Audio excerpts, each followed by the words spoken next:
ठीक है, तो आज हम लोगों का first lecture ecology environment online class मुख्यमंत्री अभ्युदय योजना में आप सभी छात्रों का स्वागत है। और सबसे पहले हम इस विषय को प्रारंभ करने से पूर्व ये देखेंगे कि इस विषय का महत्व क्या है और इस समय जो प्रीवियस ईयर्स के क्वेश्चंस हैं उसमें इनकी क्या भूमिका चल रही है। तो इसमें हम देख पाएंगे कि इस समय पर्यावरण एवं पारिस्थितिकी पर एक विश्वव्यापी मुहिम चल रही है। पर्यावरण के संरक्षण हेतु ऑलरेडी हम लोग डिस्कस करेंगे आगे, सस्टेनेबल डेवलपमेंट गोल हैं, है ना, यानी धारणीय विकास कार्यक्रम और उनके लक्ष्य देखने को मिल रहे हैं और वहां से हर साल क्वेश्चन आ रहे हैं। हम इसको सीक्वेंस से शुरू करेंगे और बेसिक बुनियादी चीजों को पहले पढ़ेंगे, है ना। तो कॉन्सेप्ट को समझेंगे कि बायोस्फीयर क्या होता है, हैबिटेट क्या होता है, इकोसिस्टम क्या होता है ना। और जब हम इसको समझ जाएंगे तो उसके बाद फिर इनको अप्लाई करेंगे तो बड़ी आसानी से हमें समझ में आएगा। तो सबसे पहले हम लोग देखते हैं कि इन्वायरमेंट क्या होता है। ठीक है, बच्चे ज्वाइन कर रहे हैं। सर थोड़ा सा बच्चे ज्वाइन कर रहे हैं, मैसेज कर रहे हैं सर 5 मिनट रुक जाइए, तो क्या क्या करें।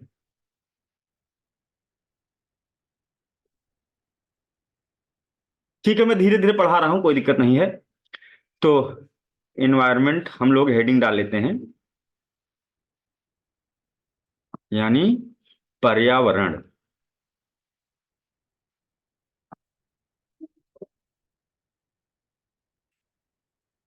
तो पर्यावरण को अगर हम देखें तो यह बायोटिक और एबायोटिक जो दो कंपोनेंट होते हैं पर्यावरण के, एक होता है जैविक घटक, है ना,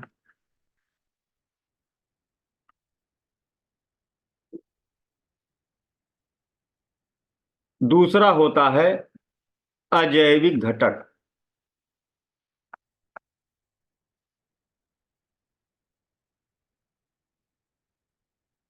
जैविक घटक एवं अजैविक घटक, दो घटक होते हैं और ये दोनों पारस्परिक संक्रिया करने लगें, यानी अटैच हो जाएं। क्योंकि बिना अटैच हुए तो जैविक घटकों का तो अस्तित्व ही न रह जाएगा। हेलो स्वाति। हम्म। ठीक है, तो जैविक घटक कौन कौन से होते हैं अगर हम बात करें, क्यों फरहीन, बता सकती हैं कि जैविक घटक क्या होते हैं और अजैविक घटक क्या होते हैं। हम्म। जैविक घटकों में कौन कौन से आते हैं, जैसे कंज्यूमर हो गया आपका, है ना, उपभोक्ता हो गया। तो सबसे पहले तो आ जाइए आप हेट्रोट्रॉफ यानी उत्पादक, ठीक, उपभोक्ता हैं। ये दोनों आपस में जुड़े रहते हैं, कैसे, फूड चेन से, खाद्य श्रृंखला के माध्यम से आपस में जुड़े रहते हैं। जीवा जीवस्य से भोजनम, हमने पहले भी पढ़ रखा है कि एक जीव दूसरे जीव का भक्षण करता है। तो जितने भी जीवधारी हैं, चाहे वो प्लांट हों, चाहे वो कोई जंतु हों, है ना, वो सब के सब जैविक घटक के अंतर्गत आ रहे हैं। ये जटिल कार्बनिक पदार्थ हैं, है ना। और अजैविक घटकों में क्या आते हैं, अजैविक घटक नॉन लिविंग थिंग्स के अंतर्गत, जैसे आपका जल, सूर्य का प्रकाश,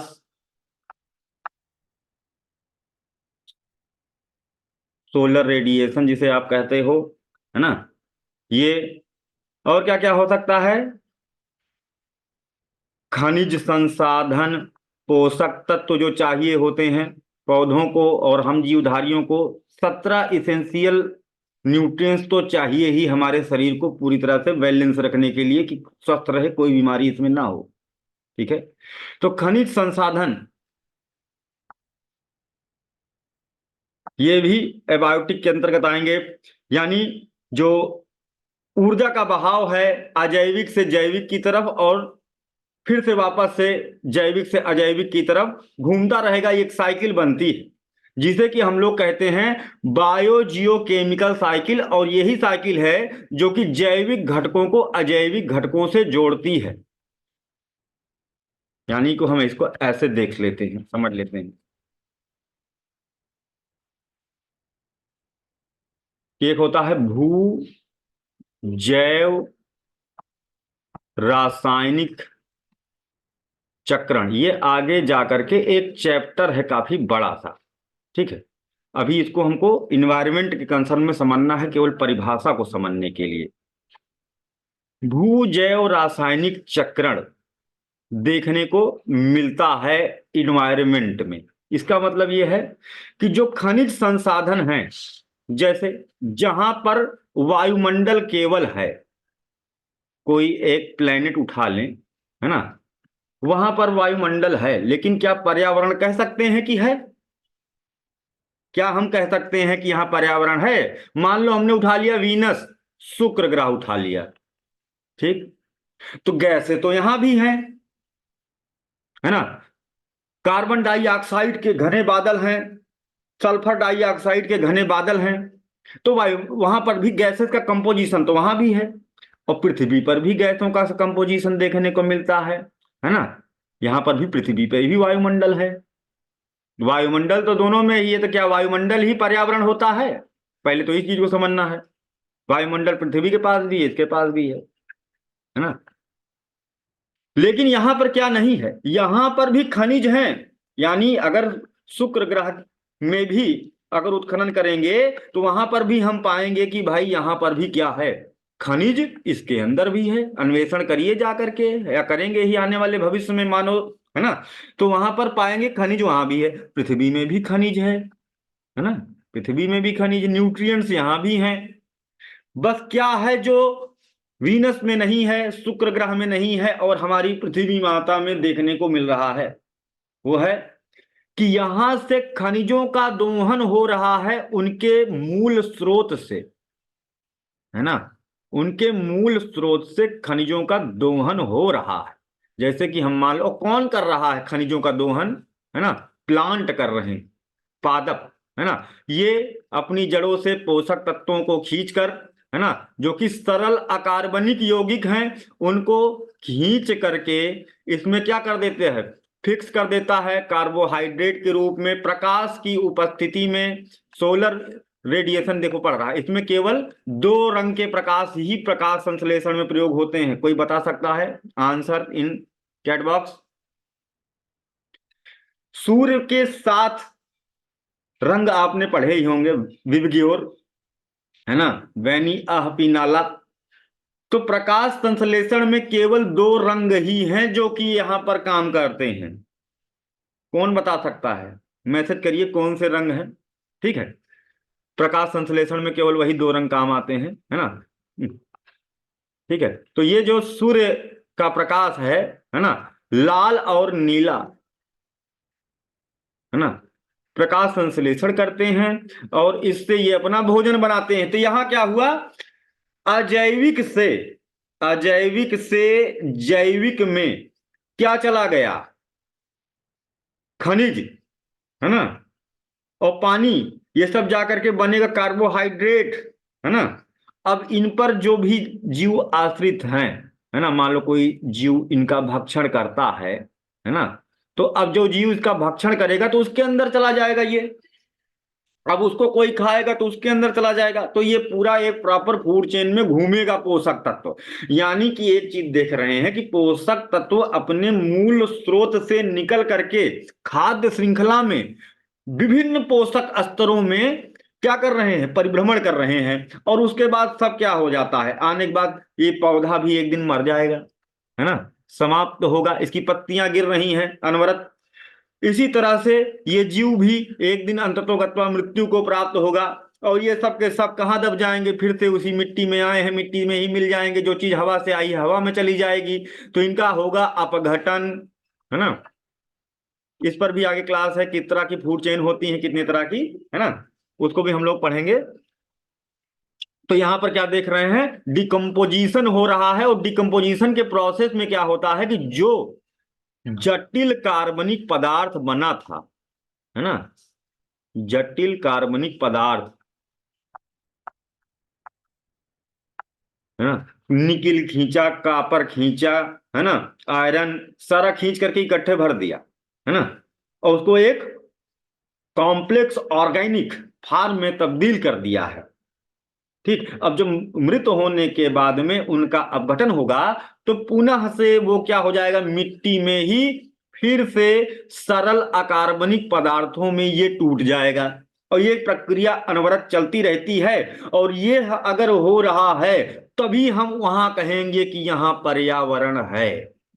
तो यानी एक चीज देखने को मिल गया यहाँ कि हमारे पृथ्वी पर भी वायुमंडल है और अन्य ग्रहों पर भी वायुमंडल है सोलर सिस्टम के, लेकिन पृथ्वी पर पर्यावरण है ना।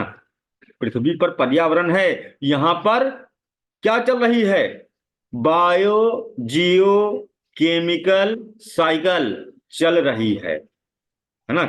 कार्बन, नाइट्रोजन, है ना, वाटर साइकिल, इस तरह के जो चक्र हैं पोषक स्तर के, वो सब यहाँ पर चल रहे हैं, रेगुलेट हो रहे हैं, जो कि यहाँ वीनस में नहीं हो रहा है ना। हालांकि कुछ समय के बाद जब वैज्ञानिक अनुसंधान करते हैं और पाते हैं कि नई नई चीजें, जैसे कि भी मार्स में एक भूरे रंग का शैवाल पाया गया है, जो कि अभी करंट अफेयर में था, जिससे कि मंगल ग्रह पर कि पहले कभी जीवन रहा होगा, है ना, या फिर जीवन प्रारंभ होने की दशाएं बन रही हैं, के लिए नए आयाम खुले हैं। और बहुत अच्छी चीज है। पानी की खोज 2018 में वैसे भी कर लिए थे, है ना। तो धीरे धीरे मानो अन्य ग्रहों पर वायुमंडल की जगह पर्यावरण की खोज में लगा हुआ है। इसके लिए केपलर अभियान चलाया गया था, है ना, जिसने पृथ्वी जैसे ग्रहों की खोज, जिन्हें कहा गया Goldy lock zone, Goldy lock zone, Goldy, आपके यूपीएससी 2016 प्री में पूछा भी जा चुका है, और आपके यूपी पीसीएस में भी पूछा जा चुका है कि गोल्डी लॉक जोन क्या होता है ना। तो गोल्डी लॉक जोन पर्यावरण के उत्पन्न होने के लिए एक अनिवार्य दशा है। नहीं तो वहां वायुमंडल तो हो सकता है, लेकिन कदापि पर्यावरण नहीं हो सकता है। पर्यावरण होने के लिए अत्यावश्यक है कि वहां पर क्या होना चाहिए, क्या होना चाहिए, बायोजियो केमिकल साइकिल होना चाहिए। और उसके चलने के लिए क्या होना चाहिए कि पहले तो वह ग्रह गोल्डी लॉक जोन में होना चाहिए। तो थोड़ा सा देख लेते हैं कि गोल्डी लॉक जोन क्या होता है। यहां तक किसी कोई डाउट हो तुरंत हैंड रेज करेंगे, जहां पर भी कोई डाउट किसी को होता है ना, हैंड रेज करेंगे और पूछेंगे, ठीक है। सारे बच्चे अपना अपना नाम लिख दिए देंगे, तो इससे हमें आसान रहेगा बुलाने में। अभी जैसे एक बच्चा है, वो इतना बड़ा सा नाम है ना, उसको अपना नाम सेट कर लीजिएगा। तो मान लीजिए जैसे कोई ग्रह है ना, सूर्य से या अपने तारे से किसी ग्रह का उस समुचित दूरी पर होना, moderate distance from the star, है ना, कि वो ना तो बहुत दूर हो ना ही बहुत नजदीक हो, एक मॉडरेट डिस्टेंस पर हो, कि वहां पर जल कैसी अवस्था में रह सके, तरल अवस्था में रह सके, है ना, वहां पर जल तरल अवस्था में रह सके। ऐसी, देखो जैसे सूर्य है ना, अब यहां से पृथ्वी की जो दूरी है मॉडरेट 150 मिलियन किलोमीटर, है ना, ये एक मॉडरेट डिस्टेंस है। और यहां पर अगर इससे और पहले होती, पृथ्वी नजदीक होती, तो यहां पर पर्यावरण बनना असंभव सा था, क्योंकि यहां पर जितना भी हाइड्रोस्फीयर है वो वायुमंडल में ही तब्दील हो जाता, है ना। जैसे एक इकोसिस्टम, है ना, समझने के लिए आपको बायोस्फीयर भी समझना होगा। अभी हम बताएंगे कि बायोस्फीयर क्या होता है। अभी केवल इन्वायरमेंट हेडिंग जो मेन है उसको डलवाए हैं, उसको समझ रहे हैं हम लोग, ठीक है। तो यहां पर हम लोग देख रहे हैं कि 150 मिलियन किलोमीटर दूर अगर ये नजदीक होती तो एवोपरेट हो जाता, है ना। अंकित और सर। हाँ जी, हेलो। हाँ जी। वो एक बच्ची वो जोड़ रहे, उसको आवाज नहीं जा रहा, उसको क्या प्रॉब्लम, वो उसने गिरी? लीड नहीं लगाया है सर, लीड नहीं लगाया होगा कान में, अच्छा। उसने लीड अच्छा। नहीं लगाया है सर उस बच्ची ने। चलिए ठीक ठीक है, मैं बोल रही हूँ। हाँ, लीड ठीक है। लगाएंगी तो आ पाएंगी सर, ठीक। ठीक है। हाँ, तो अगर ये ज्यादा दूर होगी तो वो तब भी जीवन नहीं उत्पन्न हो पाएगा, वहां बर्फ जमी रहेगी, यानी हाइड्रोस्फीयर फ्रीज हो जाएगा।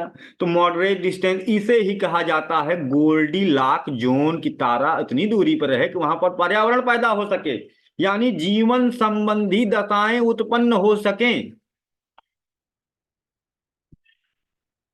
जीवन संबंधी दशाएं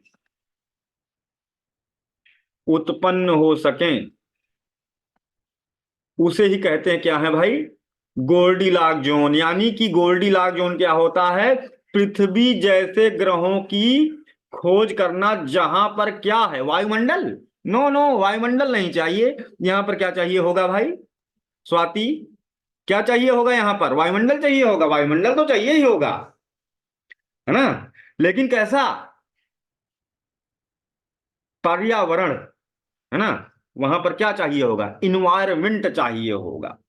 जैसे कहते हैं कि घर तो सबके पास है, लेकिन कहेंगे कि भाई सब लोग घर में रह रहे हैं, अपने अलग अलग घर में रह रहे हैं, किसी का अच्छा है, किसी का खराब है, किसी कुछ थोड़ा सा गड़बड़ है ना। लेकिन पढ़ने वाला कहते हैं कि पर्यावरण यहाँ नहीं है, स्टडी का इन्वायरमेंट नहीं है। यानी घर होते हुए भी कुछ ऐसा है जो नहीं है, और जिसकी नितांत कमी की दशा में क्या नहीं होगा, विकास नहीं होगा। तो यानी वायुमंडल एक घर है, लेकिन जीवन के लिए अत्यावश्यक अनुकूल दशाएं जो हैं वो क्या होनी चाहिए भाई, है ना,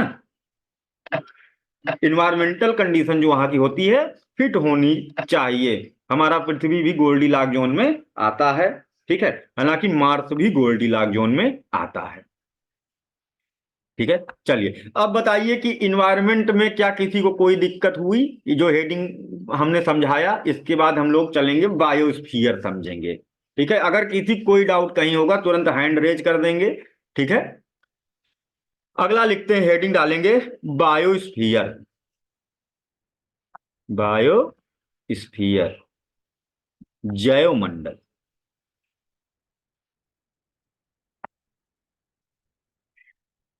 जैवमंडल एक संक्रिया क्षेत्र है।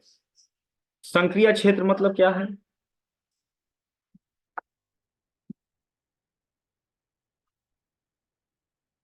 ये है स्थल मंडल,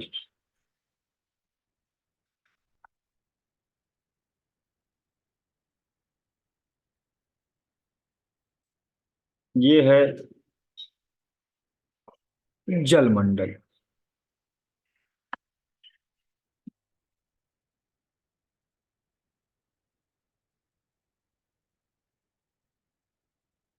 ये है आपका वायुमंडल।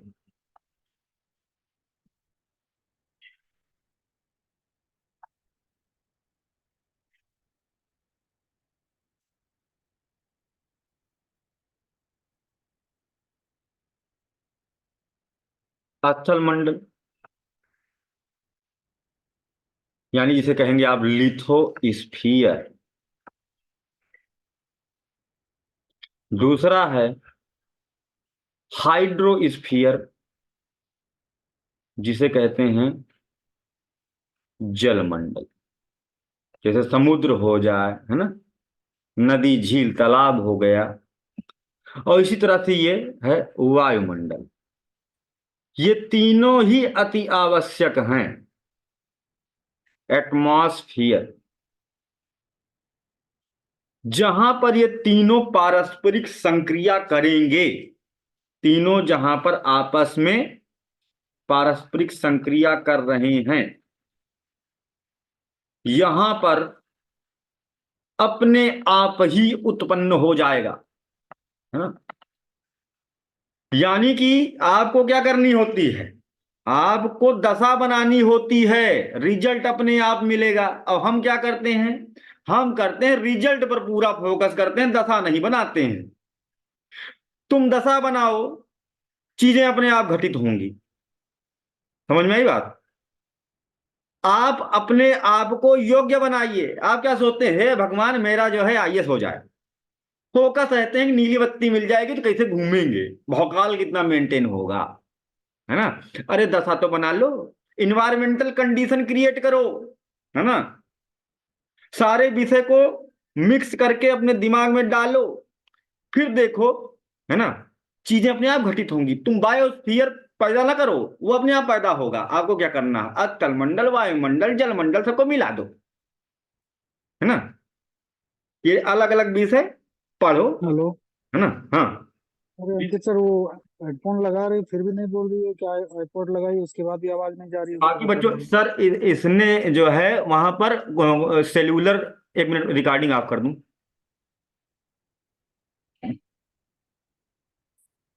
सर वहाँ पे जो वो होता है ना वाईफाई सेल्युलर डाटा, वो नहीं ऑन की होंगी। हाँ, वाईफाई सेल्यूलर डाटा क्लिक करें। वाईफाई सेल्यूलर डाटा पर क्लिक कर दें सर, एक होगा वाईफाई सेल्यूलर डाटा, लिखा होगा किनारे जहां माइक बना है, वहीं पर क्लिक कर दें।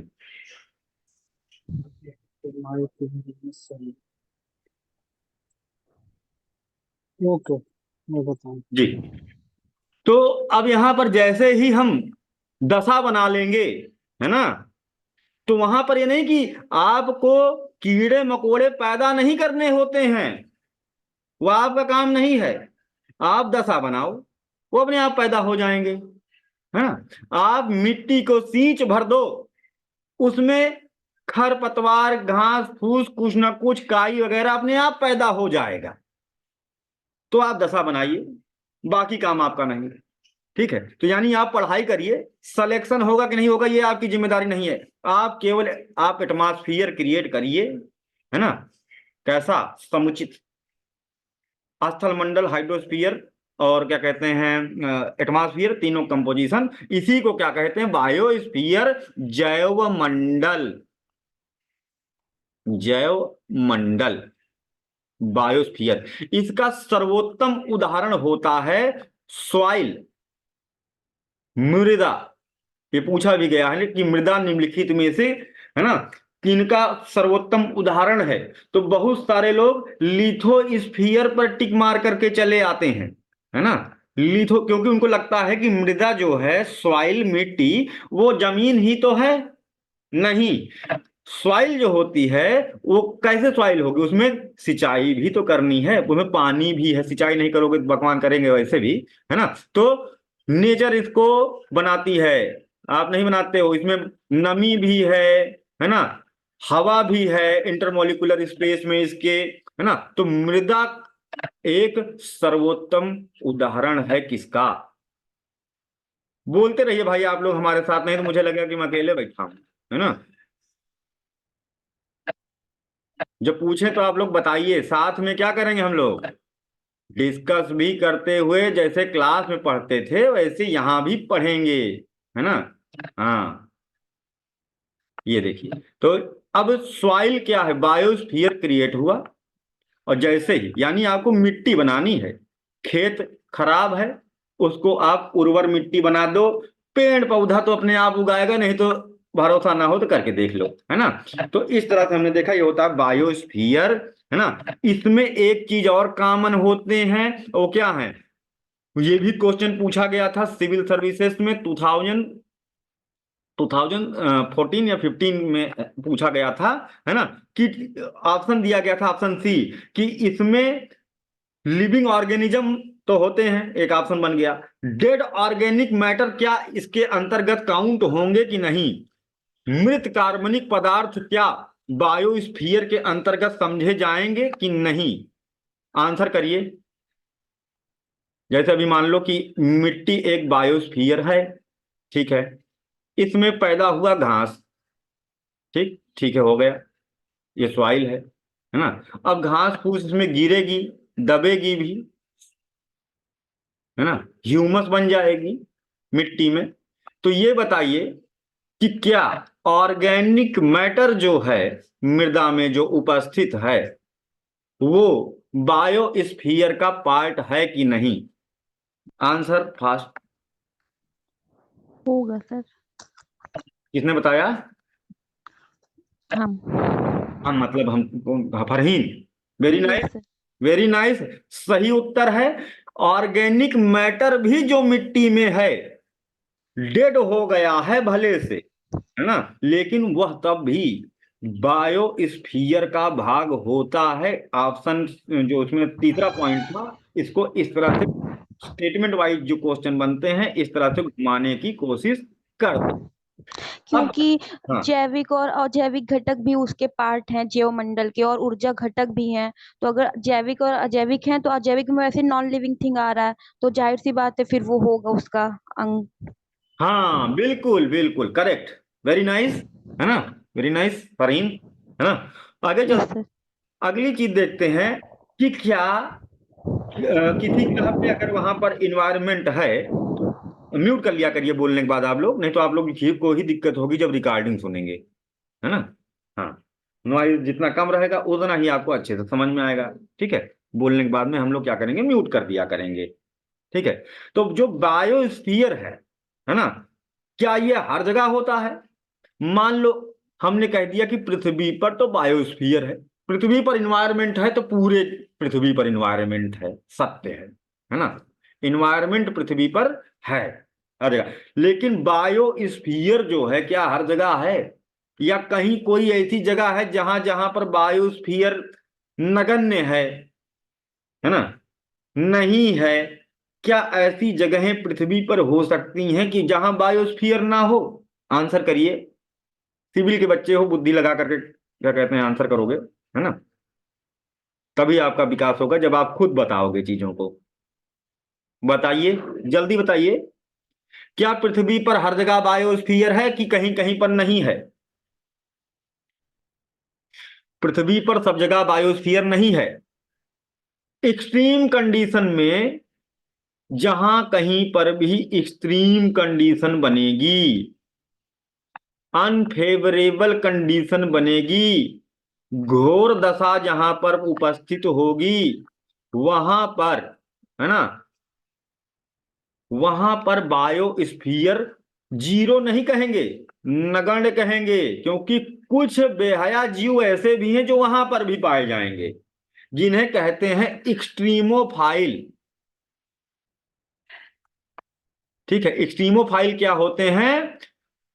जो घोर दशाओं के लिए भी अनुकूलित होते हैं, वहीं के लिए अनुकूलित होते हैं। जैसे बायोस्फीयर निग्लिजिबल होता है समुद्र की तली में, समुद्र के एकदम गहरे चले जाओ, मारियाना ट्रेंच में चले जाओ, तो पता चलेगा कि वहां पर बहुत सारा बायोडाइवर्सिटी है, ये नहीं जीव जंतु नहीं है। लेकिन अभी हाल ही में, ठीक है, एंजल फिश नाम की एक मछली मारियाना ट्रेंच के अंदर खोजी गई, जो कि एक्सट्रीम प्रेशर बर्दाश्त कर रही है। इसका मतलब यह है क्या चीजें हर जगह हैं, बस हमारी खोज पाने की जो इंद्री है कमजोर है। जब हमारा साइंस विकसित होगा तो बहुत सारी चीजें पाएंगे कि हर जगह कुछ ना कुछ तो है ना। तो जो एक्सट्रीमोफाइल्स हैं, इसी तरह से एक अमर जीव जिसे कहा जाता है, पेपर में पूछा जा चुका है एक बार ये, है ना, अमर जीव है। 2016 में वैज्ञानिकों के एक दल ने अंटार्कटिका पर, करंट अफेयर से रिलेट करके ही पढ़ना है आपको, है ना, अंटार्कटिका पर रिसर्च करते हुए 2016 में वैज्ञानिकों के एक दल ने, जिसमें कि यूरोप, अमेरिका और रूस के वैज्ञानिक थे, है ना, उन्होंने एक वो गिरा था एस्टेरॉइड के टुकड़े पर जांच किया, तो उसमें पाया एक जीव जिसे कहते हैं टर्डीव्रेट। ये अब तक का पृथ्वी पर पाया गया सबसे बड़ा एक्सट्रीमोफाइल है। टार्डिग्रेड एक बार पेपर में पूछा भी जा चुका है। ये सूर्य में उठा करके इसको फेंक दो, है ना, तब भी ये जीवित रहेगा। 1 अरब साल तक खाना ना दो, तब भी जीवित रहेगा। -273 डिग्री सेल्सियस तापमान में छोड़ दो, बर्फ में, तब भी जीवित रहेगा। अमर जीव, है ना। तो ये क्या है? अब तक का खोजा गया पृथ्वी पर सबसे तगड़ा एक्सट्रीमोफाइल है। इसका मतलब यह है कि भाई कुछ जीव हैं एकदम निगरगट टाइप के, वो हर जगह उगाएंगे, है ना, वो हर जगह पैदा हो जाएंगे। हम उनकी बात नहीं करेंगे, एक्सेप्शन में ले लेंगे। ठीक है, तो उनके लिए वही फेवरेबल कंडीशन होती है। ठीक, तो एक्सट्रीमोफाइल्स को अगर इग्नोर कर दें, ठीक है, घोर जीवियों को अगर हम इग्नोर कर दें थोड़ी देर के लिए, नॉर्मल जीवों की बात करें, है ना, तो वहां पर क्या है, ये जैसे उत्तरी और दक्षिणी ध्रुव पर बहुत कम तापमान होने के कारण -90 डिग्री सेल्सियस तक तापमान नीचे गिर जा रहा है, तो यहां पर बायोस्फीयर अब्सेंट शब्द लगाना उचित नहीं होगा, निग्लिजिबल शब्द लगाना उचित होगा। ठीक है, दोनों में बहुत अंतर है। अब्सेंट और निग्लिजिबल में बहुत अंतर है, एक एक शब्द पर आपको ध्यान देना होगा, नहीं तो मेंस लिखोगे तो भार नहीं आएगा। आप जब मेंस राइटिंग करेंगे तो आपको भार नहीं आएगा, पढ़ने वाला देखेगा कि हाँ ये गलती किया है, तो दया में नंबर पाने से यहाँ पर मेंस नहीं निकलता, आपको ज्यादा पाना है ना। तो अब्सेंट का मतलब होता है कि कंप्लीटली जीरो, है ना, लेकिन वहां पर तो पाया जा रहा है कुछ ना कुछ, तो कंप्लीटली जीरो कैसे हो सकता है ना। तो निग्लिजिबल, निग्लिजिबल क्या होता है, किसी से तुलना करते हैं तो बहुत कम हो, है ना। जैसे हम कहते हैं कि हम लोगों के पास जो संपत्ति है अंबानी साहब की तुलना में क्या है, निग्लिजिबल, ठीक है। लेकिन अभी बहुत से गरीब लोग होंगे जिनका बड़ा ही खराब स्थिति में जीवन यापन चल रहा होगा, सरकार मदद कर रही है धीरे धीरे, है ना, सबको मेन स्ट्रीम में लाया जाएगा, बराबर किया जाएगा। अगर उनसे तुलना करेंगे तो थोड़ा सा बेहतर पाएंगे, यानी कि जीरो तो नहीं थे, है ना।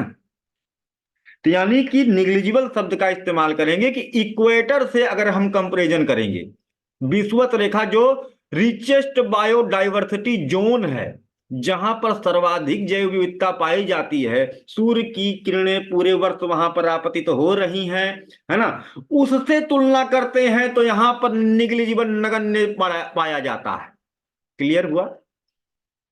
तो इसी तरह से ज्वालामुखी जहां फूट रहा है वहां पर भी ऐसे ही होगा, है ना, घोर दशाएं जहां जहां होंगी, तो ये होता है बायोस्फीयर। ये बात क्लियर हुई कि नहीं आप लोगों को, ये वाला पॉइंट भी यहाँ पर खत्म होता है। किसी कोई डाउट होगा तो अपना डाउट जो है चैट बॉक्स में लिखेंगे, मैं देखूंगा और आंसर कर दूंगा। अगर बोलने के नहीं इच्छा है कोई दिक्कत नहीं, आप चैट बॉक्स में अपने डाउट लिखिए, आंसर किया जाएगा। आगे देखते हैं।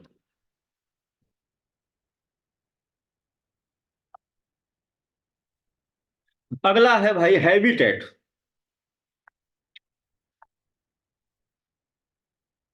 आवास, किसी जीव का घर,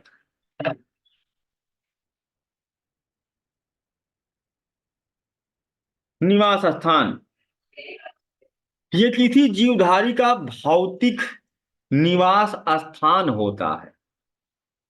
सरल शब्द में कह लें, होम ऑफ एन ऑर्गेनिज्म।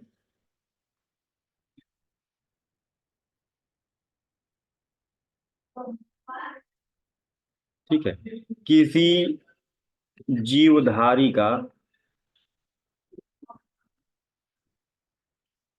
आवास।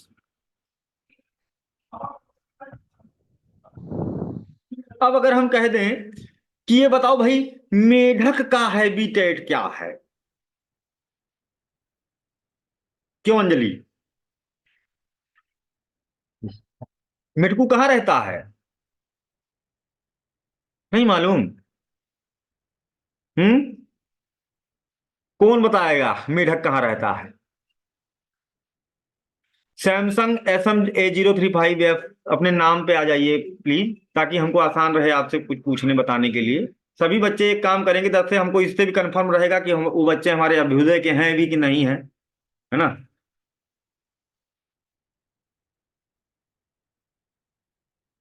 और आप अपने नाम से रहेंगे तो अटेंडेंस भी लग रही है ना। तो अगर आप अपना नाम लिख देंगे तो अटेंडेंस अपने आप आपकी चढ़ जाएगी, ठीक है।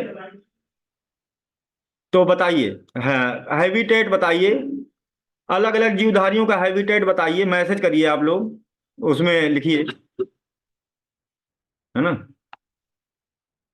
एक मिनट बच्चों, सैमसंग, हाँ सैमसंग एथम, आपका नाम क्या है? एक मिनट।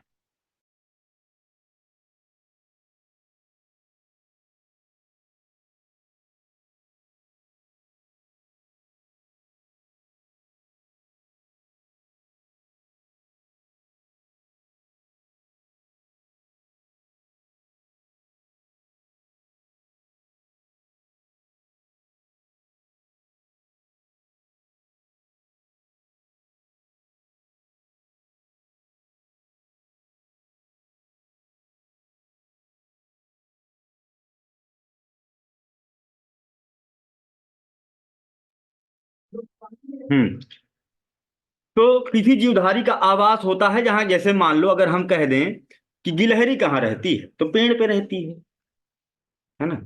मछली कहाँ रहती, पानी में रहती है। है ना, तालाब है, झील है, नदी है ना। घड़ियाल कहाँ रहता है? तो ये क्या है? कोई जीवधारी जहां पर अपना तीन चीजें प्राप्त कर रहा हो। वो तीन चीजें क्या होती हैं? किसी जीवधारी को एक जगह पर अगर तीन चीजें मिल जा रही हो, है ना, तो वो उसका घर है। घर का मतलब ही यही है। होम शब्द बना है होम्योस्टेसिस शब्द से। होम्योस्टेसिस, सामीकरण। सामीकरण क्या होता है? सामीकरण साम्यावस्था होती है। जैसे अगर अभी हमारे सर पर छत ना होती, ठीक है, अगर हमारे सर पर छत ना होती, है ना, तो क्या होता? धूप पड़ती, बहुत तेज हीट लगती। इसने हमें बचा लिया, हमारे बॉडी के तापमान को नियंत्रित रखने में मदद किया, है ना, हमें सुरक्षा दे रहा है। घर में हम खाना वाना बनाते हैं, भोजन पकाते हैं, खाते हैं, तो यानी सीधा सीधा क्या कहते हैं? जीवन के लिए तीन चीजें: रोटी, कपड़ा, और क्या? मकान। मकान, है ना। दरअसल ये जो मकान अलग किया गया है, यहां पर मकान शब्द का मतलब है सुरक्षा से, है ना। जहां पर आपको सेफ्टी मिलती है ना। होम जो आपको क्या दे रहा है? एक प्रॉपर कंडीशन जिसमें आप प्रजनन कर सकते हो। जीवधारी सभी प्रजनन वहां पर करते हैं, प्रजनन संबंधी दशाएं उनको वहां पर मिलती हैं, है ना। उन्हें भोजन प्राप्त होता है, भले दूसरे जीव को खा लें, है ना, उनको भोजन प्राप्त होता है।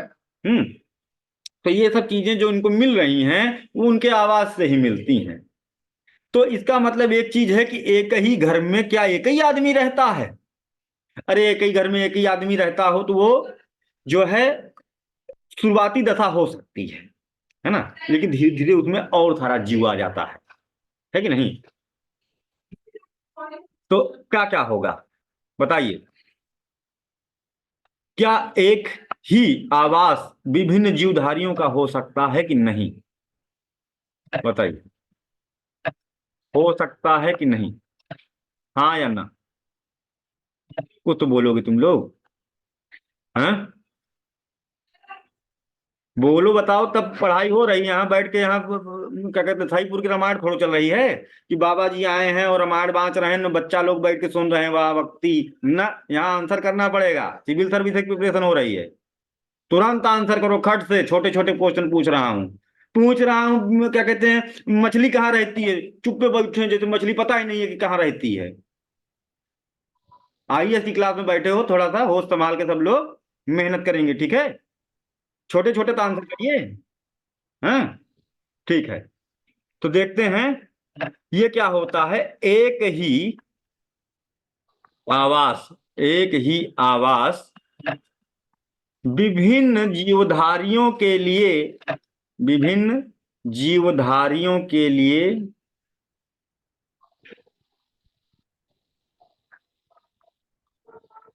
सहचरित हो सकता है। सहचरित शब्द कठिन लगे, है ना, तो एक हो सकता है। ठीक है, थोड़ा सा अच्छे शब्द भी थोड़ा एक आध धीरे धीरे लेते रहिए, जोड़ते रहिए, है ना। थोड़ा अलग दिखना चाहिए, तब मेंस की राइटिंग में थोड़ा आएगा। लेकिन ऐसा भी ना लिख दो कि समझे ना आवे एग्जामिनर को भी, है ना। फिलॉसफी, सरल सटीक शब्दों का चयन करना होगा लिखने के लिए। आज मैं मेंस का क्वेश्चन भी दूंगा और शाम तक सबकी कॉपी हमारे पास आ जाएगी। फिर कॉपी चेक करके भी बताएंगे किसने अच्छा लिखा। जो टॉपिक पढ़ा रहा हूँ इसी पे मेंस का क्वेश्चन दिया जाएगा और सारे बच्चे उसको लिख करके पीडीएफ बना करके मेरे पास भेजेंगे। करेंगे कि नहीं करेंगे? हैंड रेज करें, कौन कौन नहीं करेगा? करेंगे सर। गुड, है ना, ठीक है। तो यानी कि एक चीज पता चला कि बहुत सारे जीव, जैसे हम मान लो कि एक तो तालाब ले लें, है ना, एक तालाब ले लेते हैं। तो ये बताइए तालाब का जो पारिस्थितिक तंत्र है, ये कितने जीवों के लिए कॉमन हो सकता है? क्या इसमें और भी जीव जंतु हो सकते हैं तालाब में? यस सर, जो जलचर होंगे वो रहेंगे। जो जलचर होंगे वही रहेंगे, थलचर नहीं होंगे, हैं? सर रहेंगे। अच्छा ये बताओ, बकुला आकर के क्या कहते हैं, मछली पकड़ने यहीं बैठा है ऐसे, एक टांग अंदर है एक टांग ऊपर है। अब बताओ इसको मानोगे कि नहीं कि इसका हैबिटेट है कि नहीं? बकुला बना दें और कह दें कि हाँ बताओ भाई, ये जो ये बकुले का घर है कि नहीं? ये तालाब खड़ा तो है, खाना तो मिल रहा है इसको यहाँ। सर हैबिटेट तो वही होता है कि वह स्थान जहाँ पे जीव अपनी दैनिक क्रियाएं करता हो और सर्वाधिक समय वहीं व्यतीत करता हो, तो उसको हैबिटेट बोलेंगे। बट बकुला तो एक कार्य कर रहा है ना, वो कार्य करने के बाद वो चला जा रहा है, तो उसको एक्सीलेंट, आवास कैसे? बहुत बढ़िया। फिर कौन बताया? फरहीन खान। हाँ हाँ, फरहीन, वेरी नाइस। अरे भाई और थैंक यू सर। आंसर करो, है ना? सब लोग तो बढ़िया मजे से बैठे हो, एक बच्चा आंसर कर रहा है ना? तो बिल्कुल करेक्ट इन्होंने कहा कि ये यहाँ पर शिकार करने आया है, ये इसका इकोलॉजिकल नीच ना कि हैबिट। म्यूट म्यूट कर दीजिए। ये इसका इकोलॉजिकल नीच है ना कि हैबिटेट। म्यूट कर लिया करिए, बोलने के तुरंत म्यूट हो जाना चाहिए सबका। नियमों का पूरी तरह से ध्यान रखेंगे, ठीक है? ये आप ही के लिए है, ठीक है? रिकॉर्डिंग क्वालिटी सही रहे इसलिए आप जो म्यूट कर देंगे। तो यानी कि ये इसका जो है वो निवास स्थान बकुले का तो नहीं है। ये बकुले का क्या है? इकोलॉजिकल नीच, पारिस्थितिकीय निकेत है। ये क्या होता है अभी हम आगे हैबिटेट के बाद बताएंगे, ठीक है? और उन दोनों में मेंस में क्या पूछा गया था कि what are the basic differences between the ecological नीच एंड द हैबिटेट, ठीक है? तो पारिस्थितिक निकेत एवं निवास स्थान में प्रमुख अंतर दर्शाइए। अगर इस तरह के क्वेश्चन, इन्हीं इस बात को घुमा करके क्वेश्चन बनाया जाता है ना? इस तरह के क्वेश्चन कम शब्दों में लिखने के लिए आते हैं।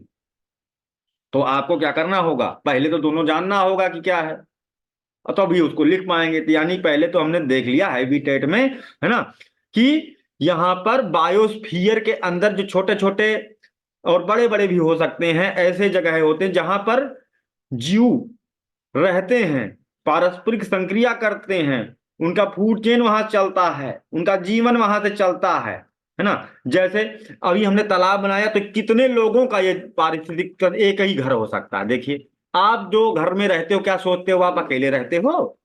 भ्रम है। वो जो छिपकली है वो भी उसे अपना घर समझ रही है, समझे ना? जो चूहा है वो भी उसको अपना घर समझ रहा है। बिल्ली कभी ये नहीं जानती कि वो आपका घर है कि किसी और का है, वो बस जा रही आ रही खा रही है ना? उसको मतलब नहीं है कि हम लाइसेंस किसके नाम पर है, घर का सर्टिफिकेट, नो, है ना? तो सब इकट्ठे तो रहे, मक्खी भी है मच्छर भी है, हम सब एक परिवार हैं भाई। हाँ चलता है, मच्छर बदमाशी किया तो मार दिया, है ना? तो मछली है, फिश है, और क्या है? क्रैब है, और क्या क्या हो सकता है?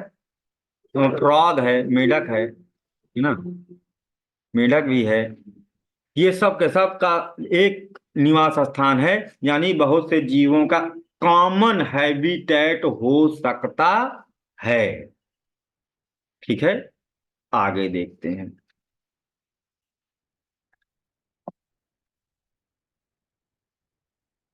आगे देखते हैं इकोसिस्टम क्या होता है। अभी निकेत बताएंगे पूरा सब। आज हम लोग तो यही सब देख ही रहे हैं ना, सारी चीजों का जो कॉन्सेप्ट है, और यहाँ से क्वेश्चन बनता है कि किसको क्या कहते हैं और भूल जाते हैं। हमको हर चीज, जब पेपर में क्वेश्चन यहाँ से बनता है तो होता क्या है हमारे साथ, हमको हर चीज इन्वायरमेंट दिखाई देने लगती है। कुछ हो पूछेगा हमको लगता है यही तो है इन्वायरमेंट, ऐसा बनाता है वो। हैबिटेट पूछेगा तो उसमें भी इन्वायरमेंट लगता है कि इसका उत्तर भी इन्वायरमेंट ही तो होगा, है ना? एटमॉस्फेयर पूछ लेगा तो उसमें भी कंफ्यूज हो जाते हैं कि हाँ ये भी तो इन्वायरमेंट है। तो उन जगहों से हमें बचने के लिए यहाँ पर गहरा गोता लगाना होगा, तब बड़े आराम से समझ जाएंगे कि हैबिटेट और इकोसिस्टम में क्या अंतर है। तो आ जाओ इकोसिस्टम, अगली हेडिंग। ऐसा भौगोलिक क्षेत्र जहां पर जैविक घटक एवं अजैविक घटक के अंतर संबंधों का अध्ययन किया जाता है उसी को इकोसिस्टम कहते हैं। बहुत बढ़िया, पढ़ के लेकिन ना बताओ, है ना, समझ के हाँ सर। पढ़ करके नहीं बताना। ये जो तुम नहीं पढ़ने पढ़। अभी किताब का पढ़ा ना, हेडिंग लाइन, हाँ सर। अपने मन से समझ। अच्छा, इसको ऐसे समझाओ, चलो ठीक है, उसको पढ़ के मुझे समझाओ कि क्या है ये, तो सरल जैसे तरीके से। कि जैविक घटक जैसे आपने भी बताया कि पारिस्थितिकी के बारे में कि उसमें जो जैविक और अजैविक घटक होते हैं, तो जैविक घटक में नॉर्मली उत्पादक, उपभोक्ता और अपघटक करता आ गए हैं, और हाँ, अजैविक घटक में नॉन लिविंग थिंग, ताप डेफिनेटली आदि। करेक्ट आंसर, राइट, एग्जैक्टली यही उत्तर है। आप समझती भी हैं, मुझे अच्छा लगा, कि खुशी हुआ कि हमारे बच्चे थोड़ा सा अच्छा लेवल पर पढ़ रहे हैं, है ना। तो यहाँ पर जो आपको देखने को मिलेगा ऑप्शन में, एक जगह ये सीधा सीधा लाइन मिलेगा, ठीक है, फंक्शनल यूनिट ऑफ नेचर, ठीक है।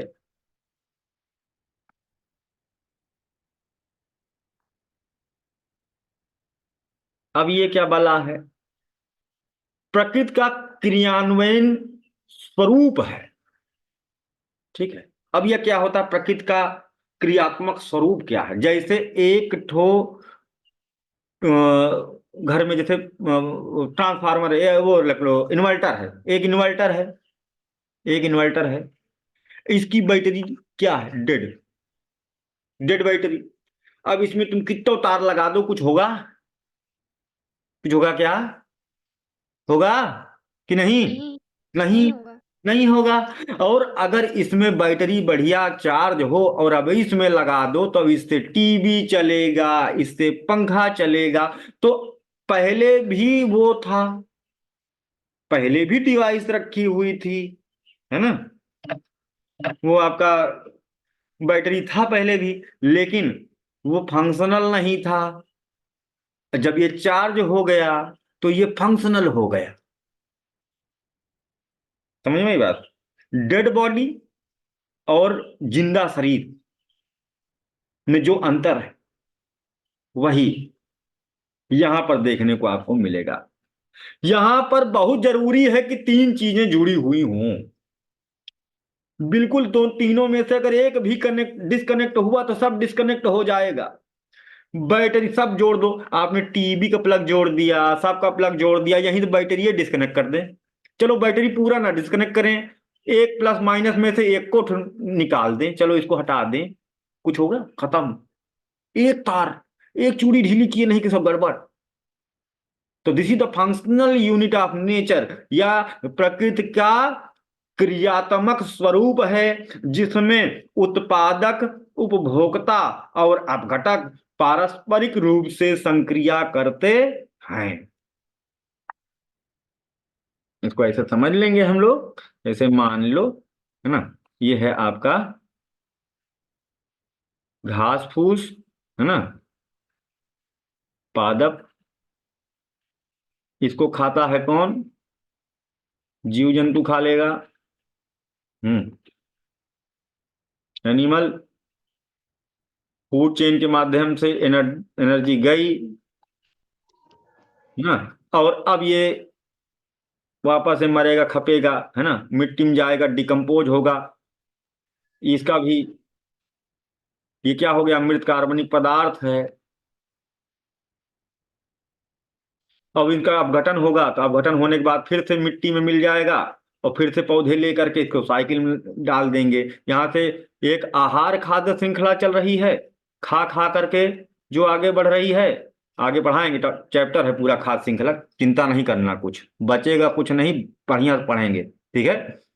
तो आहार खाद्य श्रृंखला इधर है, और इधर जब मर जाने के बाद में जितना मटेरियल हमारे शरीर में है, अगर सोचो जो जीव मर रहे हैं सड़े ना, तो नेचर कहाँ से लाएगी, उधार मांगेगी, क्या कहते हैं, मंगल ग्रह से कि हमको पोषक तत्व दे दो, है ना। इंडिपेंडेंट सिस्टम होता है पारिस्थितिक तंत्र, पृथ्वी एक इंडिपेंडेंट सिस्टम है ना। और इसको क्या चाहिए, बाहर से सूर्य का प्रकाश चाहिए, है ना, पूरी तरह से तो इंडिपेंडेंट कोई नहीं होता, है ना। लेकिन जितने रिसोर्सेज हैं, उससे जितनी पॉपुलेशन है, उसको रेगुलेट करने में अभी फिलहाल तो पृथ्वी समर्थ है। है ना। और ज्यादा पॉपुलेशन बढ़ा दोगे तो भी उसे चिंता नहीं, वो बराबर कर देगी, उसके पास बहुत तरीके हैं, है ना। हाँ, वो नेचर है। तो अपने भले के बारे में हमें सोचना है, हमें नेचर बचाने के बारे में नहीं सोचना है, अपने को बचाना है। नेचर हमेशा से बची हुई, ठीक है। प्रकृति को नहीं समझ में आएगी कोई स्पीसीज तो उसको मिटा देगी, दूसरी ला देगी। हमें अच्छा दिखाना है, हे माँ प्रकृति हम अच्छी प्रजाति पैदा हैं, हम मानव बहुत सभ्य हैं और सभी जीवों के लिए कल्याणकारी हैं, कृपया हमारी संतति को आगे बढ़ाते रहें, है ना। हम लोग योगदान देते रहेंगे, ठीक है। यही करना है। आगे देखते हैं, ये हो गया। तो एनर्जी फ्लो देखने को मिल रहा है। ये क्या है, डिकम्पोजड, अपघटन हो रहा है इधर। अपघटनी खाद्य श्रृंखला इधर चल रही है और उधर आहार खाद्य श्रृंखला चल रही है। दोनों को जोड़ दो तो यही है ना। यानी इसमें क्या होता है, ऊर्जा का बहाव, कैसा, एक दिशीय बहाव,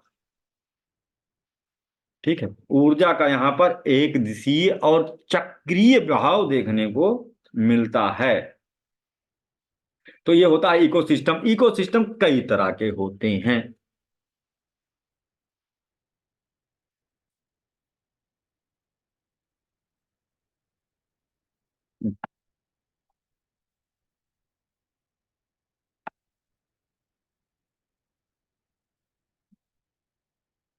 पारिस्थितिक तंत्र, जैसे इसको दो भाग में बांट देंगे हम। एक है क्षेत्रीय पारिस्थितिक तंत्र,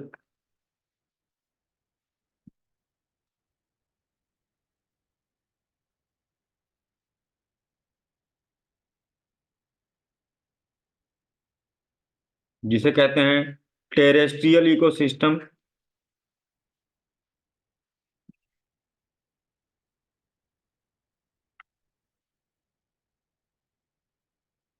और इधर क्या होता है, एक्वाटिक, यानी जलीय पारिस्थितिक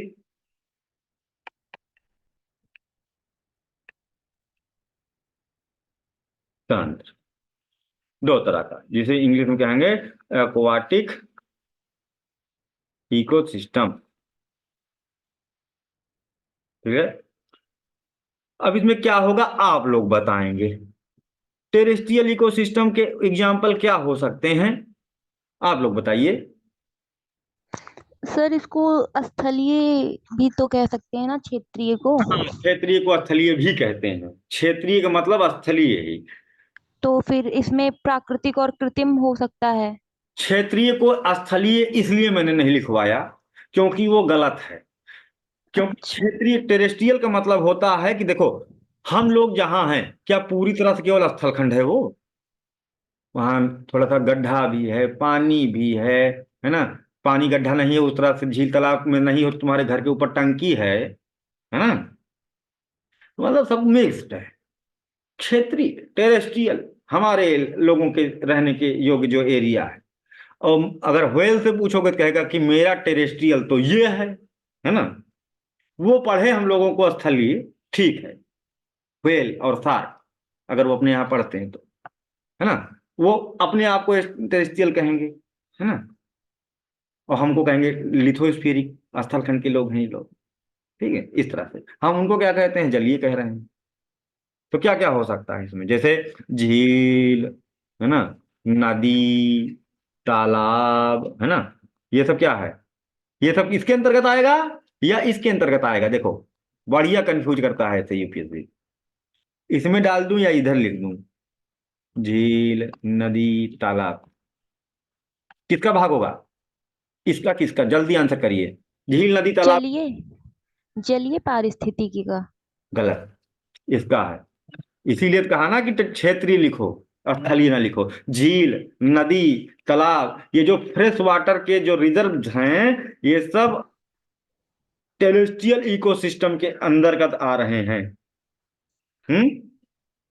पर सर वो तो जलीय पारिस्थितिकी के अंतर्गत हाँ नदी। है जलीय, लेकिन जानते हो कैसे, फ्रेश, फ्रेश वाटर है स्थल खंड में ही, है स्थल खंड में ही। लेकिन जब इसको इस तरह समझो, जैसे पूरा पूरा स्थल खंड ले लेंगे तो वहां पर ऐसे यहाँ से स्थलखंड से बाहर से देख रहे हैं कि सिस्टम तो बहुत छोटे छोटे नदी भी जा रही, तालाब, तो उसको पूरा कंबाइंड लेंगे। लेकिन जब हम केवल तालाब को उठा करके देखेंगे कौन कौन सा जीव है, तब तुरंत ही सही उत्तर आपका बन जाएगा जलीय पारिस्थितिक तंत्र। अब सही हो जाएगा। यानी अगर झील के किनारे बैठ करके अगर देखोगे तो वो जलीय पारिस्थितिक तंत्र है। लेकिन अगर आप दूसरे ग्रह से बैठ करके देख रहे हो तब, है ना, तो यानी कि ये aquatic सिस्टम के अंतर्गत आएगा। अस्थलखंड की जो चीजें हैं, जैसे मान लो इसमें फिर क्या क्या होगा, अब हम इसको लिखवा देते हैं तो क्लियर हो जाए। लिखवा क्या देते हैं मतलब ऐसे, है ना, जैसे सदाबहार वन, सदाबहार वन हो गया, है ना, घास भूमि हो गया, ग्रासलैंड हो गया, है ना, ये सब किसके उदाहरण है, क्षेत्रीय या आप स्थलीय भी कह लो, कोई दिक्कत नहीं, है ना। इसी तरह से समुद्र, हाँ, महासागर, हाँ, झील, नदी, तालाब, है ना, ये सब किसके अंतर्गत आ जाएगा, आपके जलीय पारिस्थितिक तंत्र के अंतर्गत आएगा। इसमें भी आगे भी भेद हैं, आगे बायोम पढ़ाएंगे तो उसमें पढ़ाएंगे, है ना।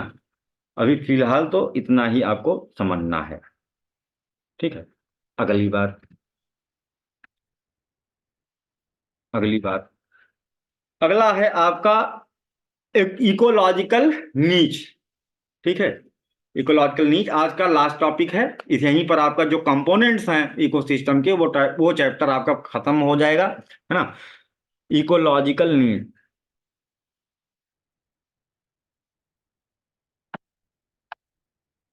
जिसे कहते हैं पारिस्थितिकीय निकेत।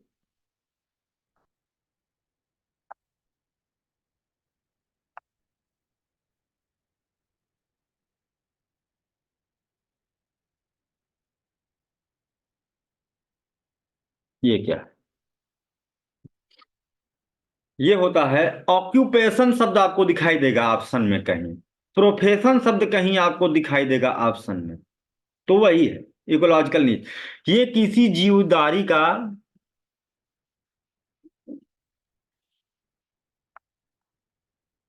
व्यवसाय है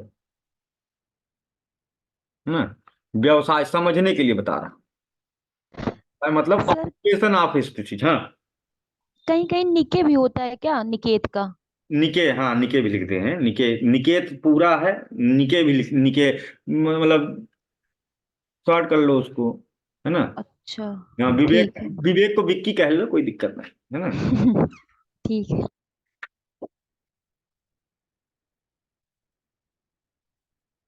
अब होता क्या है, एक तो पहली चीज ये हो गई कि वो जीव करता क्या है ना। अब यहां पर हम बनाते हैं एक पौधा,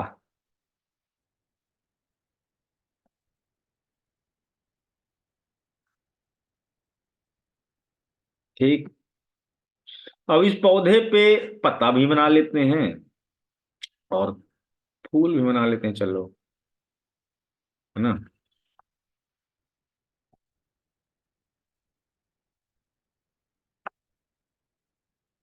हम्म। अभी देखो इस पे क्या क्या चीजें हैं, है ना,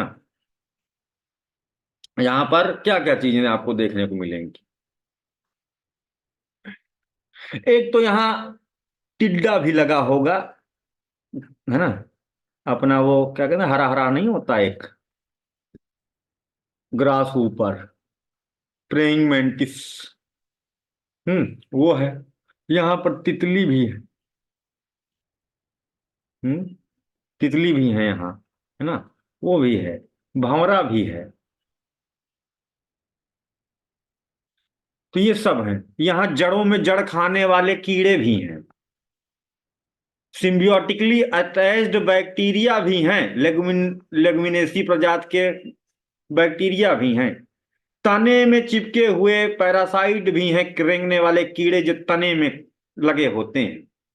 तो एक ही पौधा पे बहुत सारे जीव हैं जो अलग अलग काम कर रहे हैं, इसीलिए एक साथ रह भी पा रहे हैं। तितली का काम क्या है, उसके परागकण को लेना। भंवरे का काम क्या है? रस चूसना। इसका काम क्या है? पत्ती खाना, है ना। इसका काम क्या है? तना खाना। इसका काम क्या है? जड़ खाना। लेगुमिनस प्रजाति क्या है कि ये देगा नाइट्रोजन देगा, बदले में खाना देगा पौधा इसको, दोनों हेल्प कर रहे हैं। तो यानी यहाँ पर बहुत सारे जीवधारी इस पेड़ पर हैं, लेकिन सबके रोल एंड फंक्शंस क्या हैं, ये शब्द भी आपको दिखाई देगा। भूमिका, रोल क्या है। जैसे हम पृथ्वी पर आए हैं तो क्या हम सबका काम एक ही है? नहीं, सब गड़बड़ हो जाएगा, सबके काम अलग अलग होंगे, है ना।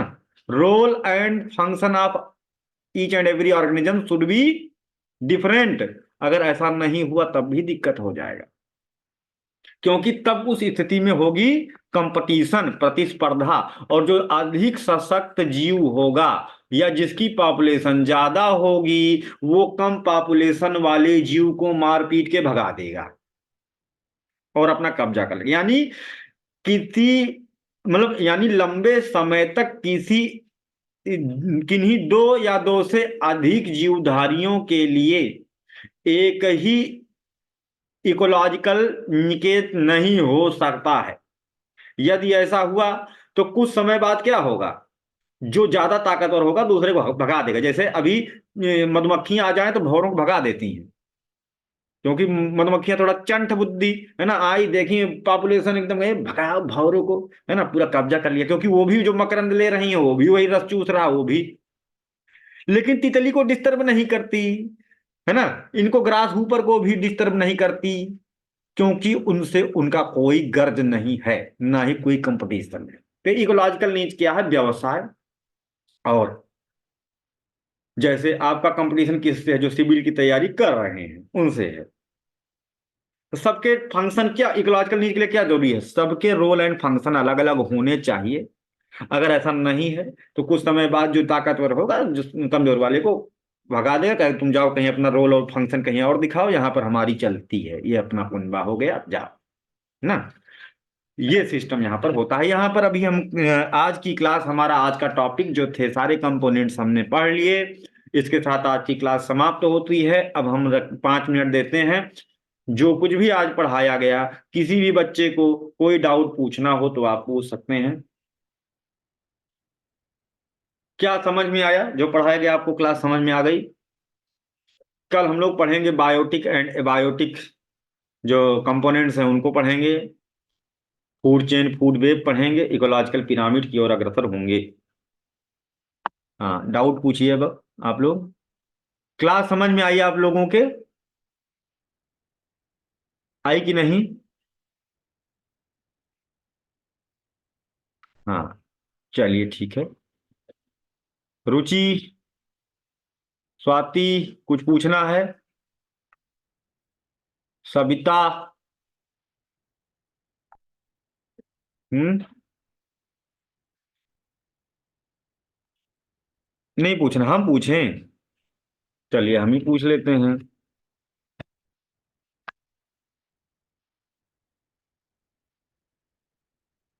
फिर अब तो अभी अभी तो पढ़ा है, तुरंत तुरंत तो कर ही लोगे तुम लोग वैसे, है ना।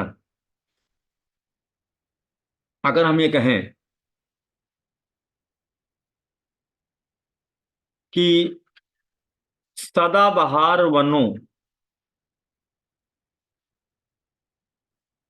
का पारिस्थितिक तंत्र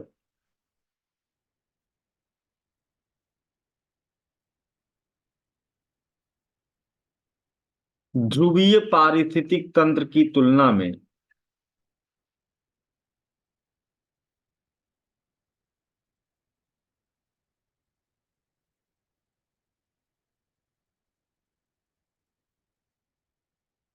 श्रेयस्कर समझा जाता है, क्यों?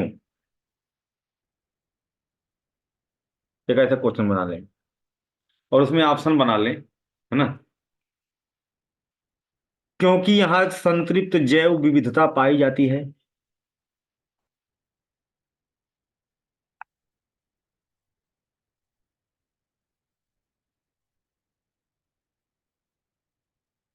दूसरा ऑप्शन बना लें,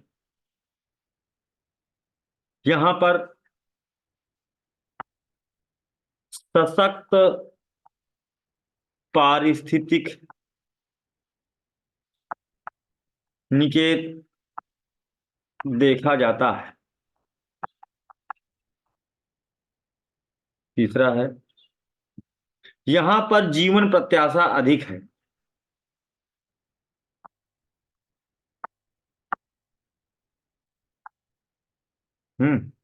जीवन प्रत्याशा अधिक है। डी आल। कौन सही है? कौन सा सही है?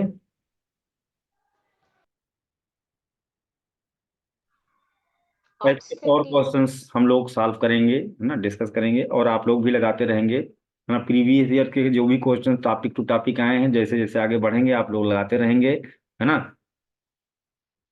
चलिए ठीक है, तो आज की क्लास को हम लोग यहाँ पर समाप्त करते हैं। आप लोगों को बहुत बहुत धन्यवाद। कल हम लोग इसी टाइम पर मिलेंगे। ठीक है।